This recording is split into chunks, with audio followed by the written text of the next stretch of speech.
Bonjour bien-aimés, nous allons continuer d'explorer, d'étudier le caractère de Jésus, voir comment Jésus réagissait face à certaines situations, afin que nous puissions nous en inspirer, nous inspirer de ce modèle divin. Comment réagis-tu lorsque tu traverses des moments difficiles?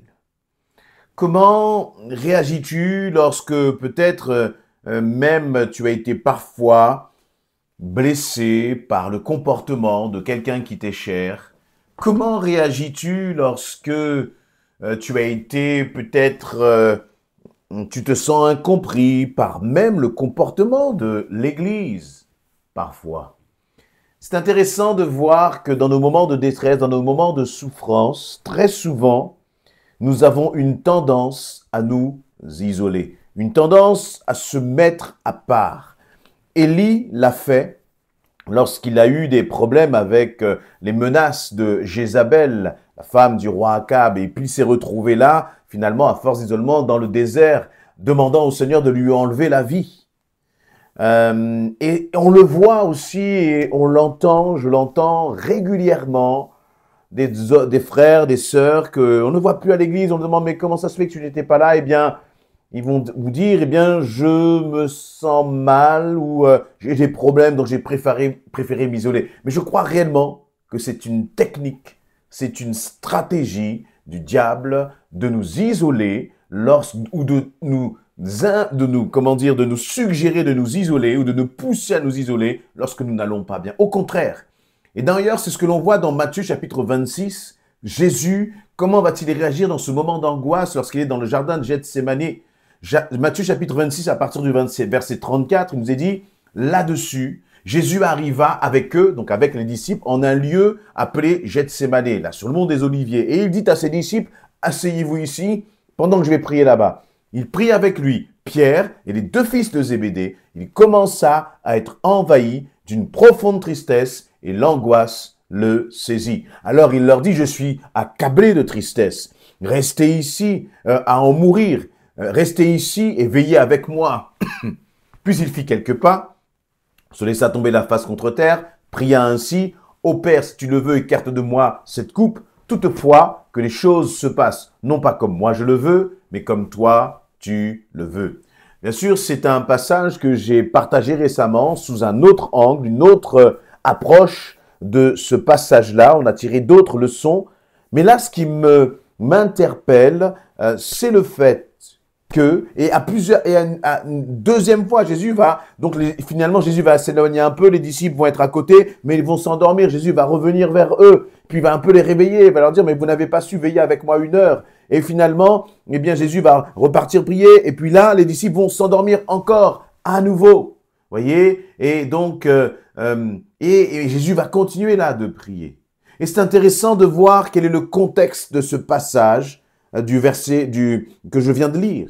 Là, déjà, il nous est dit que Jésus était accablé de tristesse, à en mourir. Il avait un cœur avec de l'angoisse, parce qu'il allait porter le péché de l'humanité. Je l'ai expliqué encore récemment.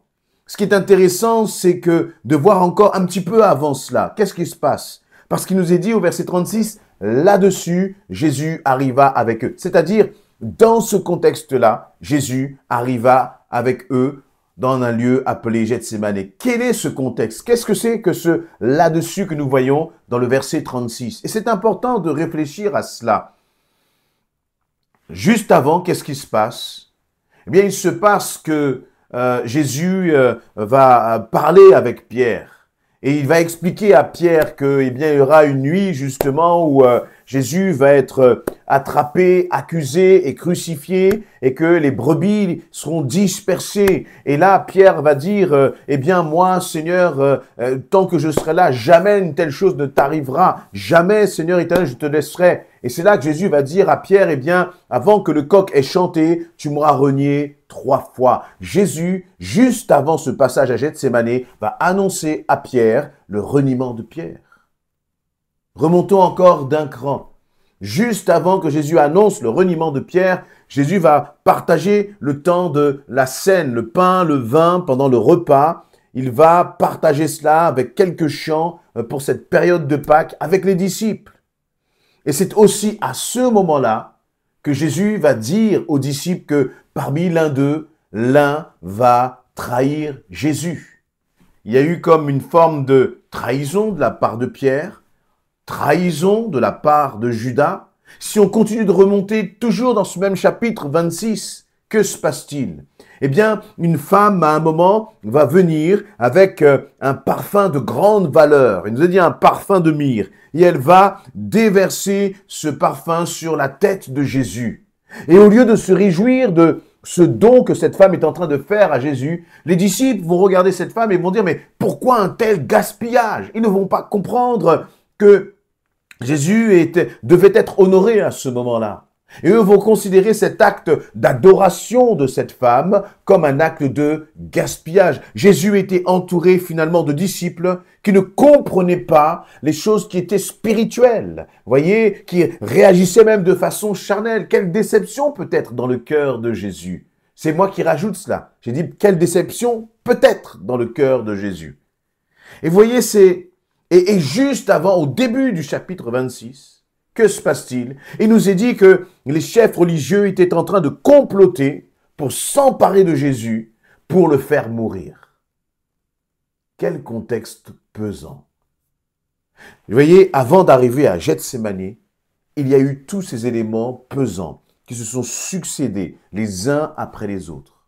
Éléments pesants, des incompréhensions autour de Jésus, des incompréhensions de la part de ceux qui étaient le plus proches de lui, c'est-à-dire les disciples.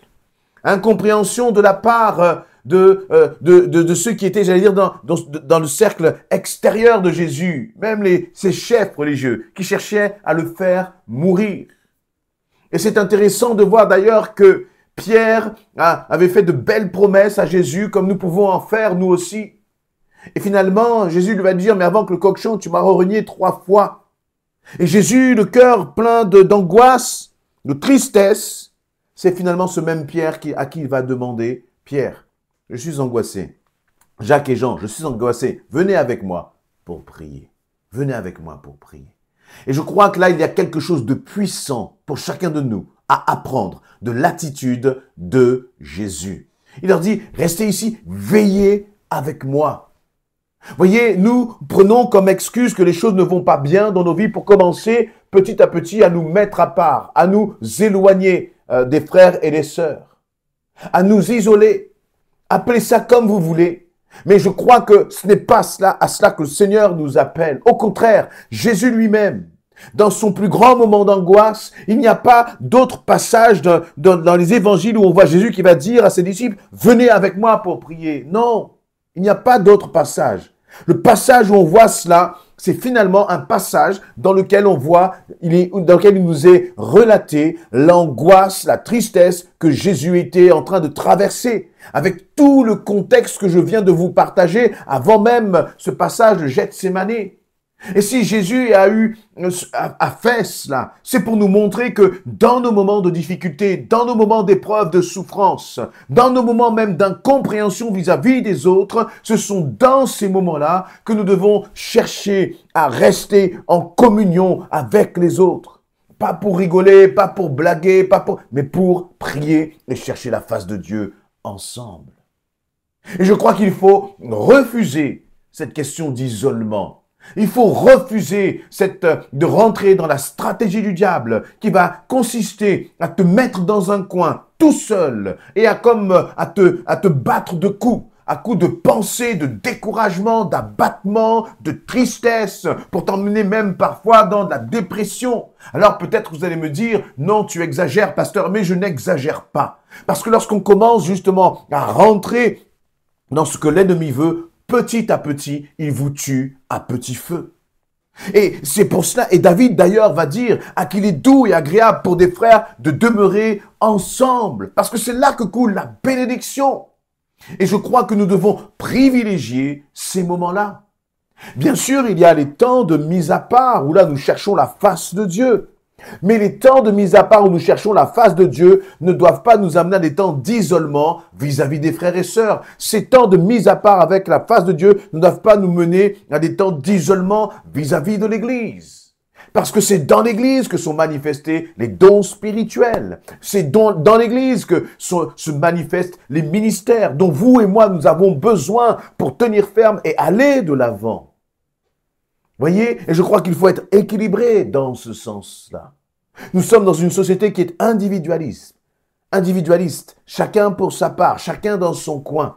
Mais cela, ce n'est pas comme ça que ça se passe dans le royaume de Dieu. Même là-haut dans le ciel, nous louerons Dieu ensemble, nous acclamerons Dieu ensemble. Il n'y aura pas de plus grande, j'allais dire, vie en communauté finalement que lorsque nous serons là-haut dans le ciel. Et ça se prépare ici-bas. Jésus, accablé de tristesse, s'est tourné vers les disciples. Ces mêmes disciples par lesquels il pouvait avoir tant de raisons d'être déçu. Il s'est tourné vers Pierre. Il lui a dit, viens avec moi et veille avec moi. Il s'est tourné vers Jacques et Jean. Mais c'est les mêmes Jacques et Jean qui étaient avec, qui étaient là en train lorsque la femme a versé le parfum sur Jésus, qui étaient là en train de dire, mais quel gaspillage. Ce sont ces mêmes disciples-là. Jésus n'a pas regardé à leur imperfection. Jésus n'a pas regardé à leur peut-être manque de compréhension de ce qui se passait dans le cœur de Jésus ou de leur manque de compréhension de la situation qui était en train de se dérouler sur leurs yeux. Jésus n'a pas regardé à cela. Il a privilégié la communion fraternelle. Il a privilégié le fait d'être ensemble pour aller prier. Et trop facilement, parfois, nous nous écartons des autres en considérant qu'ils ne comprennent pas, en considérant ils ne peuvent pas nous aider, en considérant que peut-être même parfois nous n'en avons pas besoin. Mais encore une fois, c'est un mensonge parce qu'en tant qu'enfant de Dieu, tu fais partie du corps de Christ. Et un corps, ce n'est pas un seul membre.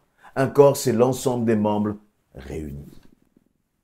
Et je veux vraiment vous inviter, si vous passez par un temps difficile, à ne pas vous éloigner, au contraire, à chercher la communion. Cherche là où il y a un temps, une réunion de prière, et vas-y avec les frères et les sœurs, pour intercéder, pour lutter, pour remporter la victoire ensemble.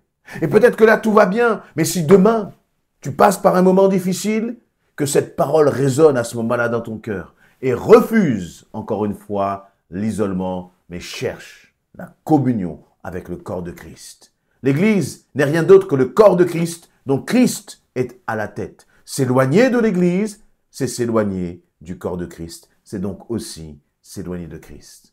Alors, tiens bon, n'écoute pas les pensées mensongères de l'ennemi, mais au contraire, fais comme Jésus. Demande à des frères de rester avec toi et de veiller avec toi, comme l'a fait Jésus dans le verset 38. Et même s'il y a eu des déceptions, même s'il y a eu parfois des choses, des comportements qui t'ont blessé, ne t'isole pas.